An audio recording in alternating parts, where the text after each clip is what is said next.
మీ మిత్రమండలి నలుగురు దొంగన కొడుకుల పేర్లు చెప్పమంటారు, అంతే కదా?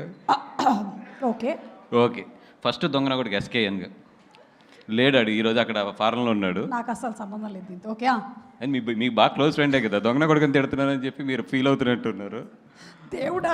నెక్స్ట్ నెక్స్ట్ అంటే ఇప్పుడు బాగా పెద్ద డైరెక్టర్ అయిపోయాడు, ఇప్పుడు ప్రభాస్ గారితో సినిమా చేస్తున్నారు కాబట్టి ఆయన ఏం తిట్టకూడదు, ప్రభాస్ ఫ్యాన్స్ ఒప్పుకోరు, కాబట్టి గౌరవనీయులైన మారుతి గారు. ఎస్ రాజా సాబ్. ఓకే 3 ఈ నాకు చిన్నప్పటి నుంచి ఫ్రెండ్, ఈ మధ్యలో ప్రొడ్యూసర్ అయ్యాడు భాను, దొంగన కొడుకే. భానుగారు. ఓకే 4 మన వరుణ్ గారి దగ్గర ఉంటారు,